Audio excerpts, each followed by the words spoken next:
সময়ে কি একটি পুত্র সন্তান হয়েছিল। পুত্র সন্তান হয়েছে, তার বাকি যে সতী না সতী, তারা হিংসা করছে। কি হিংসা? যে আমরা রাজাকে সন্তান দিতে পারিনি বিধায় আমাদের রাজা আমাদের আদর করে না, আমাদের ভালোবাসে না, আগের মতো যত্ন করে না, খোঁজ খবর করে না। তাদের মধ্যে একটা কি হিংসা হলো, তারা একটা গোল মিটিং করলো, মিটিং করছে, বুঝছেন? কি করবো, এই সন্তানটা আমাদের কি রাজার ভালোবাসা থেকে আমরা দূরে চলে আসি, কি করবো, সন্তানকে মেরে ফেলবো। তো কি করেছিল সমস্ত সতীরা মিলে একজোট করে কি করেছিলেন, সন্তানকে বিষ খাওয়াইয়ে মেরে ফেলেছিলেন। যখন মেরে ফেলেছেন তো রাজার দুঃখ পারবে না কমবে বলেন? অনেক বছর পর যখন একটা সন্তান পেয়েছে, আর সে সন্তান পেয়ে যখন চলে যায়, তাকে দুঃখটা কিন্তু বেশি বেশি কিনা। আপনি একটা মোবাইল কিনলেন 3,000 টাকা দিয়ে, মোবাইলটা কিনা পর যদি হারা যায়, আপনার কষ্ট বাড়বে না কমবে? কষ্ট আপনি ভেঙে পাবেন।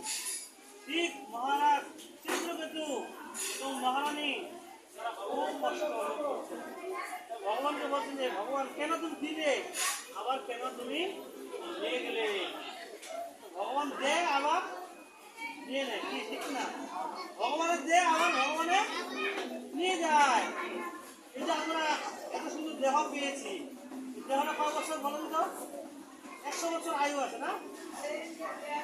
100 বছরের আয়ু, কিন্তু 100 বছর থাকে হয় 60 বছর, 70 বছর, 80 বছর বা 90 বছর বাঁচে, তাও বাঁচে না মানুষ, থাকে না। ভগবানের দেহ আবার ভগবানে নিয়ে যায়। আমার দেহটা নিয়ে কি করি, অনেক গৌরব করি না?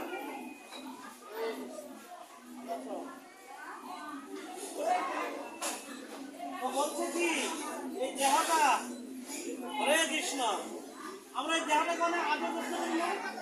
দেহটার জন্য কত কিছু ঘরে এসে লাগায় দেহটার জন্য। হ্যাঁ, এই মায়েরা কি করে কত কিছু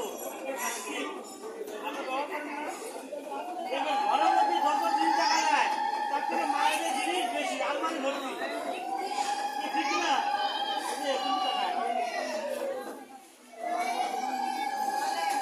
কি শুনছেন বলেন?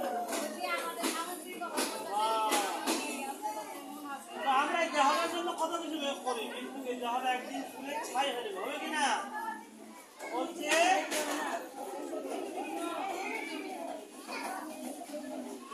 হরে কৃষ্ণ। ওই জন্য আমাদের কি করতে হবে, ভগবানের শরণাগত হতে হবে। ভগবান গীতা বলছেন সর্বধর্মান্ন পরিত্যজ্য মামেকং শরণং ব্রজ অহং তাং সর্বপাপেভ্যঃ মোক্ষয়িষ্যামি মা শুচঃ। ভগবান যদি সমস্ত ধর্ম পরিত্যাগ করে আমার শরণাগত হও, আমার ভক্ত হও, আমাকে পূজা করো, আমাকে নমস্কার করো, আমি সত্য প্রতিজ্ঞা করছি অঙ্গীকার করে আমাকে প্রাপ্ত হবে। হ্যাঁ, অবশ্যই অবশ্যই পাগল করে আগে দেয়। আবার কি রান্না হয়েছে, প্রসাদ দেব, সবাইকে দেব। ভগবানের প্রসাদ কিনেই আমাদের বুঝছেন। হরে কৃষ্ণ। এই জন্য আমরা যে ভগবানের নাম করতে পারি, ভগবানের কীর্তন করতে পারি, ভগবানের সেবা পূজা করতে পারি। হ্যাঁ, হরে কৃষ্ণ হরে কৃষ্ণ কৃষ্ণ কৃষ্ণ হরে হরে, হরে রাম রাম রাম হরে হরে। একবার নাম নিলে যত পাপ হরে, অন্যকে সাধ্য নাই তত পাপ করে। আপনারা সবাই পাপ মুক্ত হয়ে গেছেন, বুঝতে পারছেন? আপনারা সবাই পাপ মুক্ত। হরি বল। ঘরে গেলে আবার পাপ শুরু হয়ে যাবে। হরে কৃষ্ণ হয়ে যাবো গা। আবার শুরু হয়ে যাবে পাপ করা।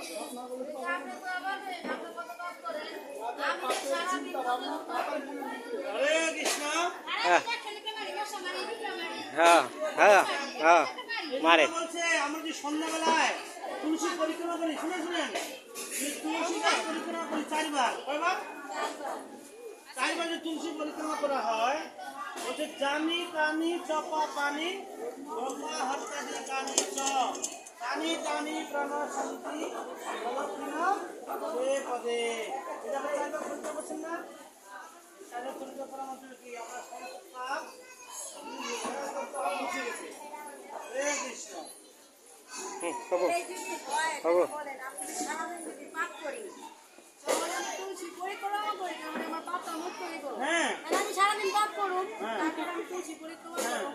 তাহলে কি পাপ প্রতিদিন মুক্ত? করেন? হ্যাঁ? প্রতিদিন তুলসী পরিক্রমা করেন? হয়, মানুষের আপনি কোনো জল তো দেন? পাওয়া যায় না, এটা বলেন আগে। প্রতিদিন জল দেন? দেই, দেই। প্রতিদিন সন্ধ্যা পরিক্রমা করেন? পরিক্রমা না করি, এই তো। জল আসল না জিনিস সেগুলো করি। করেন না। এটাই তো কথা। এখানে আপনি আপনি যে কথাটা বললেন যে এই একমাত্র ইস্কন মন্দিরে হয় প্রতিদিন সকালে সন্ধ্যায় তুলসী ওটা পূজা হয়। এটা মন্দির, ওটা তো অবশ্যই হবে, ওটা তো আপনার গৃহটা মন্দির। ওটাও তো বুঝি, এটা তো গৃহমন্দির, সবার ক্ষেত্রে তো হয় না। এই জন্য আপনি যখন সকালে ঘুরতে উঠবেন স্নান করে আমি আমার ভিতরে বুঝছেন, আমি যেটা হবো। করতেছি, আমার এটা হবো বুঝছেন। হরে কৃষ্ণ।